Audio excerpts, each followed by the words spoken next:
हाँ। अब का ले आइल बानी हमरा पास?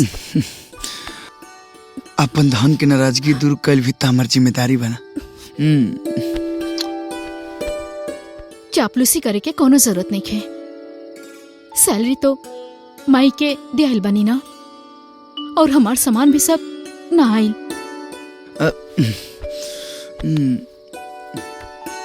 अब तुहरा के कैसे समझाई कि हमार उतना तनख्वाह नहीं खे कि तुम्हारी सब जरूरत के सामान लेके आई।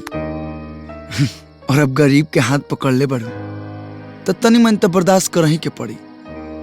अब इस छोट मोट नौकरी में घर के खर्चा चल जाओ उहे बहुत बा। और सुना, तू एक काम करा, तू माई के काम में हाथ बटावा। इस सब जौन फालतू की चीज बाना एक से तोहर सब ध्यान हट जाई। अगर इतना ही मुसीबत बा तो कहे ना हमनी के डैडी के पास चलल जाओ। ओइजा तो कोनो चीज की कमी नहीं है। हम जानत तनी कि डैडी हमके माफ करती हैं। अगर रउआ कहीं तो हम डैडी से फोन पे बात करी। हमरा बिना डैडी परेशान हुई हैं।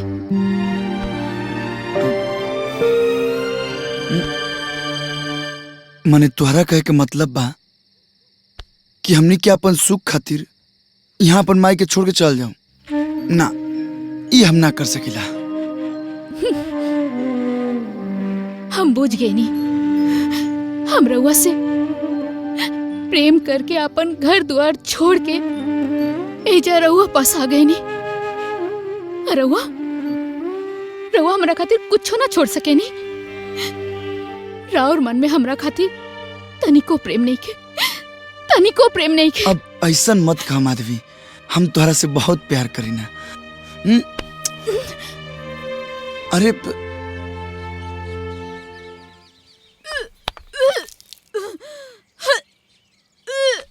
अरे का भैल दुल्हन?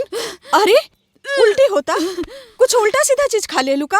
रुका, हम अविनाश से दवाई लावे कहतनी। अविनाश, अये अविनाश। ना माँ जी, दवाई ना, हमके खटाई खाए के मन करता।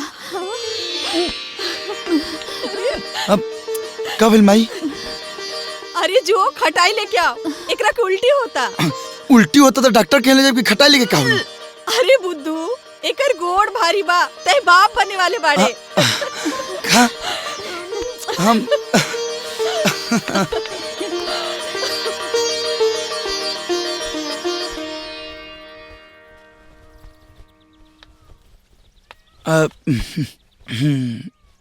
ई लाठी कोरा। अब एगो बात जानता रू, माई ना बहुत खुश बिया। और तू? अरे हम तो इतना खुश बनी, इतना खुश बनी कि हमरा पास शब्द नहीं खे। सच? मुच्ची। तो रवा से वो बात कही? हाँ बोला। आज सुबह हम डैडी से फोन पे बात कैले रही। डैडी के हमनी के शादी मंजूर बा। डैडी हमनी के इंतजार कर रहल बड़े। डैडी राउर नाम पे धन दौलत कारोबार सब करे खातिर फैसला कर लेले बाड़े। हम तो कहता नहीं कि चलिए जैसे ये गरीबी से बहुत दूर हमनी के जीवन बदल जाए। चली ना।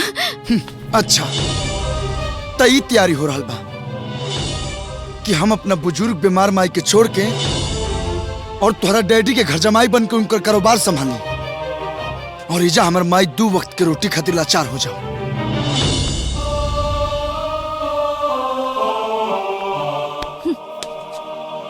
हमके ना पता रहे कि तहार माई ना हमर सौतन बाड़ी हूँ। माधवी,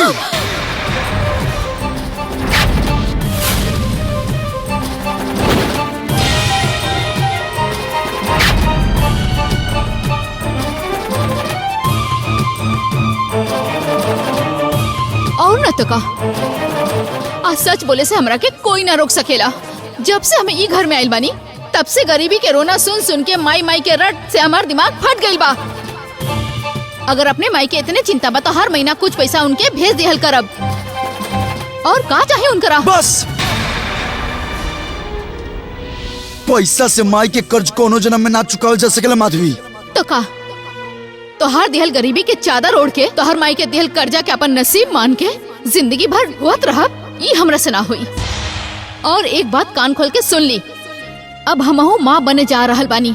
आज से हम कोनो समझौता ना करब। आज से तोहार गरीबी में ना हम जियब और ना ही अपन होखे वाला बच्चा के ई गरीबी में हम आँख खोले देब। एहिजा हम ना रहब, एहिजा से हम चल जाइब और रउओ के हमरा साथ चले के पड़ी। ये हरगिज ना हुई। हम गरीब बानी, हमर माई गरीब बिया, लेकिन हमनी के गैरत इतना नहीं गिर गई कि दूसरा के उधार दियल अमीरी पर हमर लड़का आँख खोले। और सुना, अगर ओकरा नसीब में बाकी कंगाली में आँख खोली तो ओकरा आँख खोले के पड़ी। और एक बात कान खोल के सुन ला, ना हम कहीं जाइब और ना तू कहीं जाइबू। तो ठीक बा, तो हमार होखे वाला बच्चा के भी इस संसार में आँख खोले के कोनो हक नहीं खे। अब हम खुद के ही खत्म कर लेब।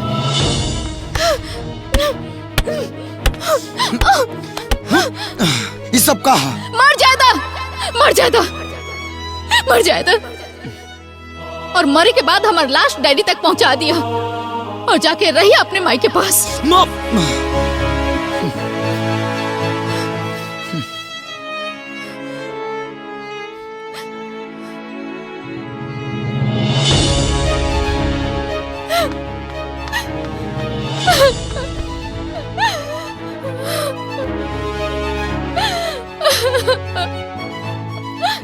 माई, माई, हाय देखा, हम पूरा घर भर खोज देनी आ तू एजा आके बैठल बड़ू।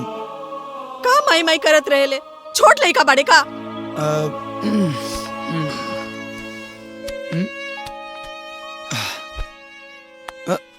ई रहल महीना के तनख्वाह। ई तनख्वाह हमरे हाथ में काहे देवला? अपन मेहरारू के हाथ में दा। जा ला। ये अपने पास रखू। अब तोरा रहते अभी तनख्वाह माधवी के हाथ में, तब तो कैसा लगी? तो हम मर जाए तब देबा ना, तो समझा हम मर गई नी। ला, ई तनख्वाह नहीं के दा और दोनों प्राणी संभाला ही घर गृहस्थी। हमरा के माफ करा लोगन।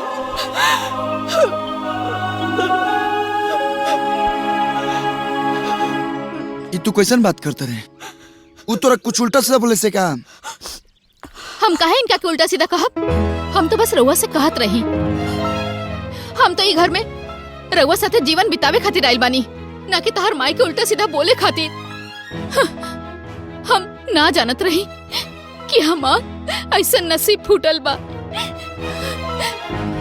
कि रउए हमार दुश्मन बन जाई। अरे सब तू का फालतू बात करता रू? अविनाश, काहे बात बढ़ा रहल बाड़े? हमरे खातिर काहे अपन जीवन तबाह कर रहल बाड़े? तोर बाबूजी के दियल इस साधारण सा घर, तोर माई की छोट अचरा में इतना बड़ घर के लड़की के हम ना रख पाई बबुआ। एकरा के एकरे घर लेके जो बबुआ, लेके जो एकरा के लेके जो। लेकिन तोर का होई माई? हम ठीक कहता नहीं बबुआ। अपन भैया के जैसन तो हमरा के छोड़ के चल जा। ये में तोहर भलाई बा। अगर मेहरारू खातिर माई के छोड़ के बेटा चल जाए, अगर एकरम भलाई बा तो हमके ऐसा भलाई ना चाहिए। तू हमार जननी हो,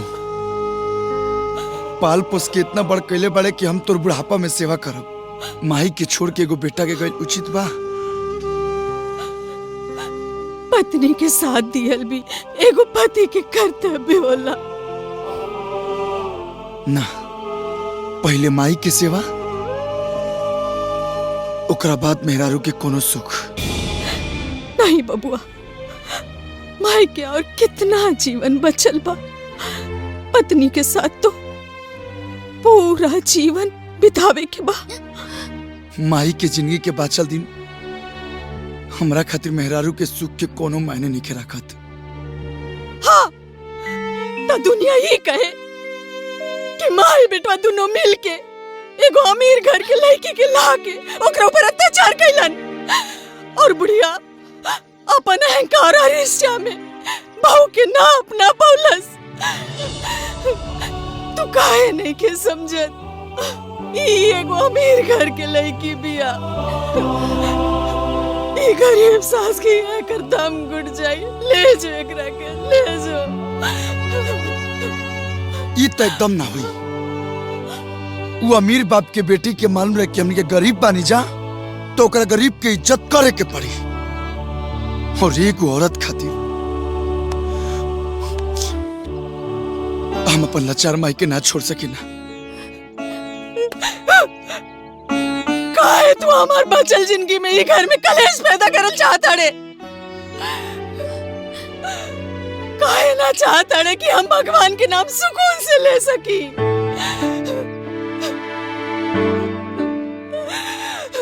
बबुआ, एगो बात कान खोल के सुन ले। अगर तू चाहता रे कि हम ही घर में चैन से मर सकी, तो एकरा के लेके जो, लेके जो।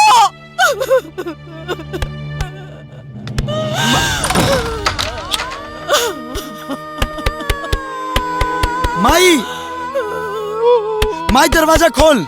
हे माई, माई, माई, माई, माई।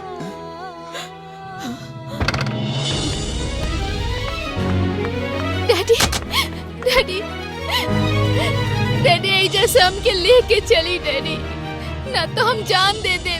ना बेटा ना, हम आगे भाई ना, अब सब ठीक हो जाए।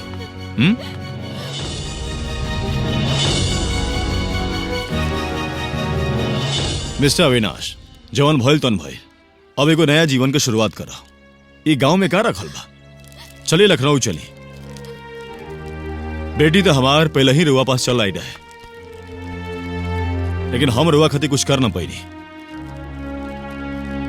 आज हम स्वयं रुआ के निमंत्रण देवे आइल बनी कि हमार कारोबार, हमार संपत्ति सब राउर बा। चलिए अपन कारोबार संभाले। अविनाश, अब रउआ का सोचतानी? राउर माई तो रउआ के जाए खातिर कह देले बड़ी, और डैडी खुद चल के आइल बड़े रउआ के ले जाए खातिर। रउआ के सब कुछ दे दी है, सब कुछ देवे खातिर तैयार बड़े।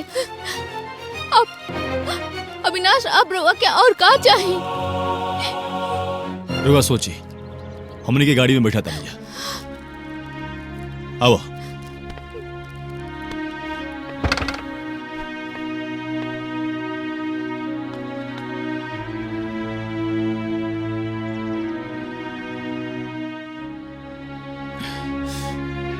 माई, हम जाता नहीं, हम जाना तनी कि तू अपना करेजा पर पत्थर रख के त्याग कैलू,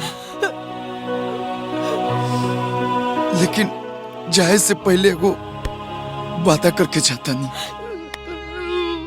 जे हमनी माई बेटा के बीच में काटा के दीवार खींच ले बा, ओकरा के एक न एक दिन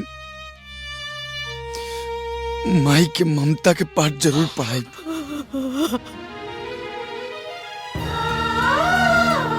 एगो बात सुन के जा अविनाश, आपन माई के खातिर एगो होखे वाली माई के छोड़ के अइला, तई माई के ना पैबा।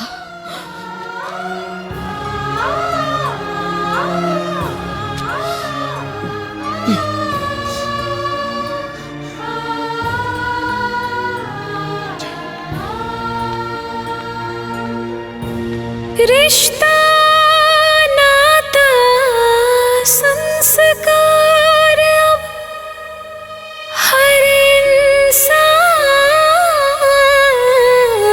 भुलाइल, स्वार्थ के सब संगी साथी